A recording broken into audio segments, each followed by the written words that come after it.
Bonjour et bienvenue au tout premier épisode du podcast Coëlette. Je m'appelle Georges, puis je suis très content de vous accueillir sur mon podcast en espérant qu'on puisse avoir des bons moments ensemble pour la durée. J'ai l'intention de publier une fois par semaine à peu près, puis ce sera des épisodes de 12 à 15 minutes, fait que assez pour avoir une réflexion, puis pas trop long, comme ça s'écoute bien là, d'une traite. Fait que je le fais en français, même si mon blog coelette.ca, j'écris en anglais. C'est plus facile pour moi d'écrire en anglais. Puis le travail de traduction, des fois, prend un peu plus de temps. J'ai mis une application sur le blog quand même qui vous permet de traduire en français si vous voulez.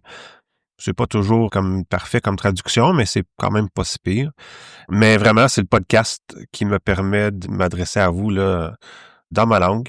J'aime mieux parler en français, mais j'aime mieux lire et écrire en anglais. Fait que c'est le même que ça marche dans mon petit coco. Fait que si ça vous intéresse, par exemple, évidemment, je vous invite à aller lire le blog. Euh, pour les épisodes de podcast, mon intention, c'est en quelque sorte de m'inspirer des choses que j'aurais écrites sur le blog, mais pas dans le sens que je vais juste prendre un article puis le lire, là. Mais ça va être peut-être plus une approche de déballer davantage ou élaborer un peu ou reprendre certaines thématiques, mais les commenter un peu plus spontanément aussi avec vous autres. Puis il y a des fois qu'il y a probablement d'autres idées ou d'autres partages que je vais vouloir faire là, qui seront pas nécessairement sur le blog non plus. Mais alors voilà, c'est un peu là ce que vous pouvez vous attendre. Des podcasts bien simples, pas de flafla. En tout cas, pas pour l'instant. Peut-être qu'en avançant là, avec des meilleurs outils puis un peu plus d'expérience, là, je pourrais ajouter des petits éléments là, pour rendre ça un peu plus professionnel, si on veut. Là. Mais pour l'instant, ça va être moi qui parle. Par contre, j'ai l'intention d'avoir des invités aussi à d'autres moments, mais ça va être à voir aussi comment je vais pouvoir fonctionner ça. Fait que voilà, assez de blabla pour commencer. Pourquoi Coëlette? Ben, premièrement, c'est un mot que j'ai pris dans la Bible. C'est un mot hébreu qui est traduit par Ecclésiaste dans l'Ancien Testament. En fait, Ecclésiaste, c'est le mot grec qui a été utilisé pour rendre le sens du mot hébreu Coëlette. Le livre de l'Ecclésiaste dans l'Ancien Testament, c'est un livre que j'ai toujours bien aimé à cause de la façon avec laquelle l'auteur ou la personne qui fait le discours, là, le Coëlette, pose des questions, remet les choses en question, met de l'avant certaines réalités, des choses un peu plates peut-être quand on y pense.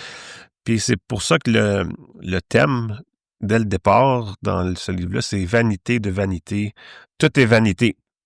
Fait qu'on voit que c'est pas comme super yay en partant. Mais au fil du livre, on se rend compte de ce qu'il est en train de faire, puis on pourra peut-être en reparler une autre fois.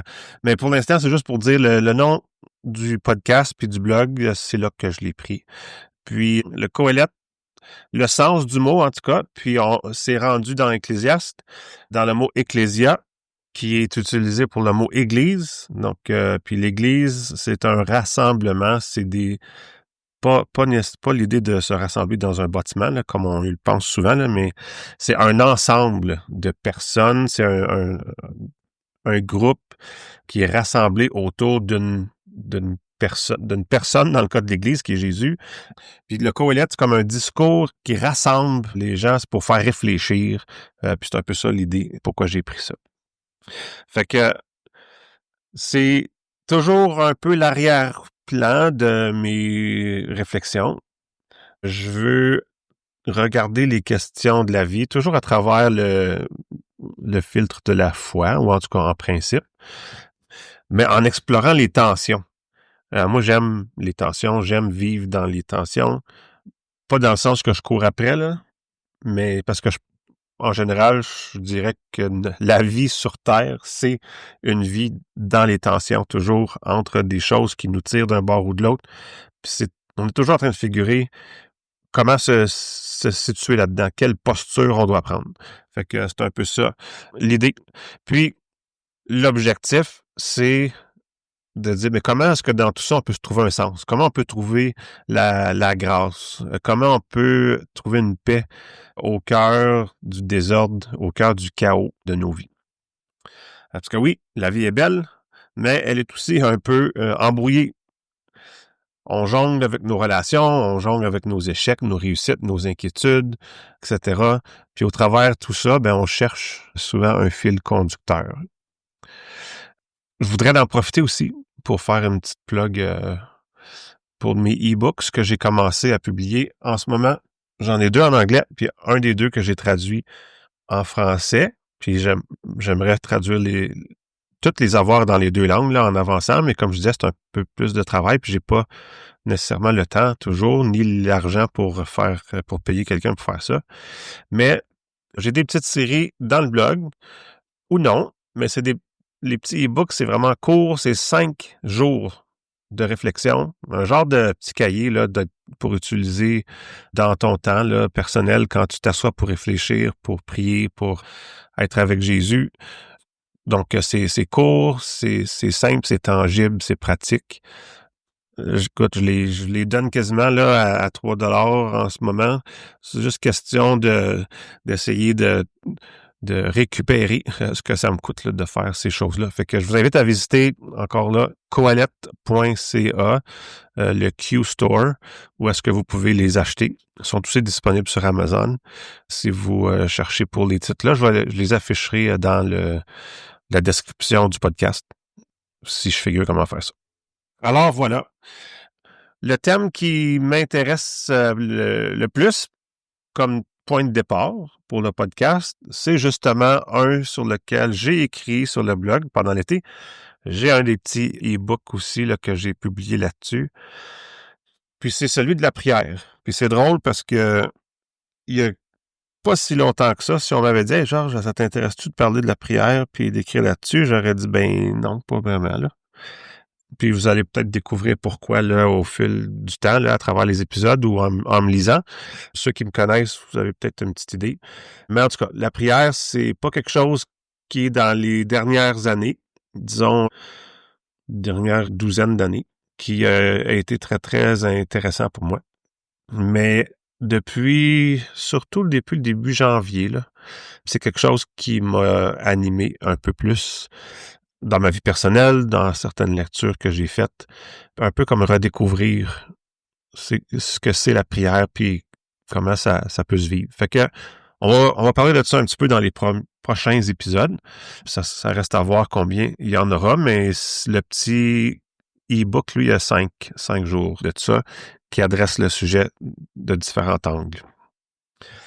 Fait que si vous êtes comme moi, ou surtout comme je l'étais, quand on pense à la prière, on imagine souvent un moment où est-ce que tout est supposé être comme parfait, là. Tu sais, c'est comme c'est calme, on est concentré, les mots s'alignent bien, il faut choisir les bons mots, on connecte avec Dieu, on prie les bonnes choses, on prie dans le bon ordre, puis on s'adresse à la bonne personne, puis etc. C'est comme...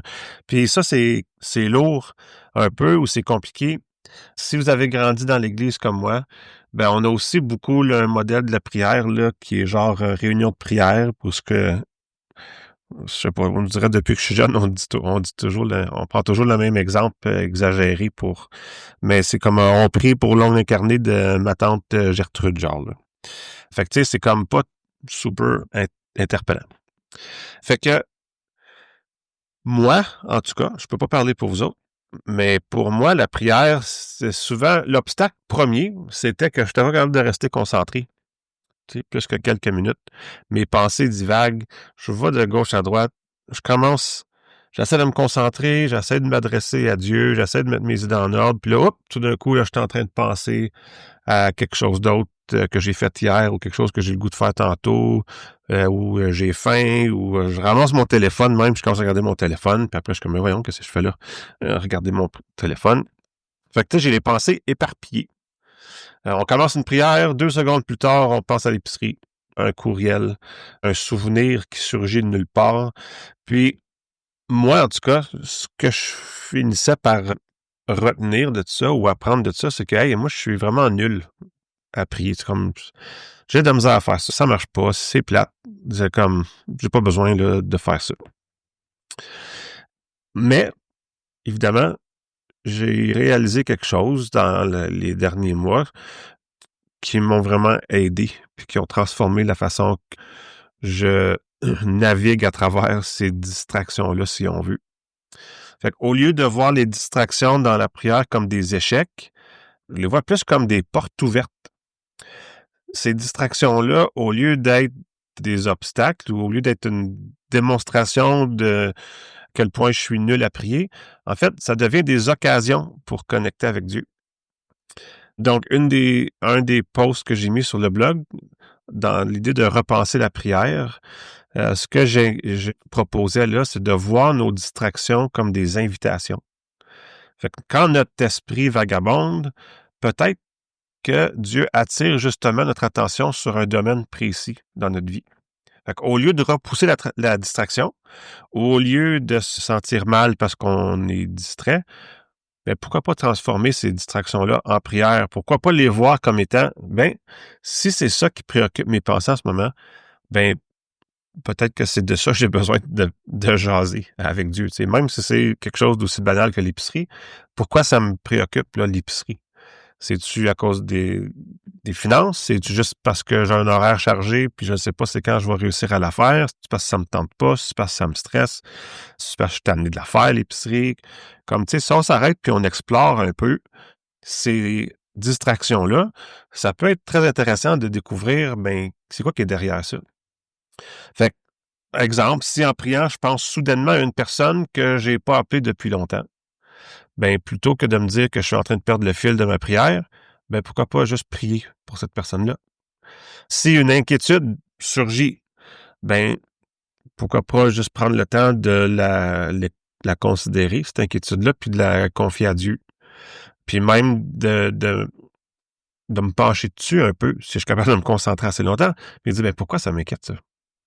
Si c'est un désir qui apparaît tout à coup, ben, ça aussi, je peux en parler à Dieu. Tu sais, sans filtre. Hey, j'ai ça, là. Puis, c'est pas juste les distractions qui sont belles puis positives, là. N'importe quoi qui vient distraire tes pensées, mais on peut comme utiliser ça comme tremplin dans notre prière. Fait que, tant qu'à moi, c'est une manière d'embrasser la prière comme un dialogue réel. Quelque chose d'un peu plus vivant, là, puis humain. C'est pas une performance, c'est pas une récitation parfaite, mais c'est une ouverture du cœur à travers le flot de nos pensées. Fait que, imagine un peu comme une conversation avec un ami proche. Tu sais, des fois, on parle sérieusement, c'est intense, c'est concentré, il y a un échange, il y a peut-être un débat d'idées, mais d'autres fois, on fait des détours, on se laisse distraire, on rebondit sur autre chose, on niaise un peu, mais c'est pas grave parce que dans les deux cas, ça fait partie de cultiver une relation.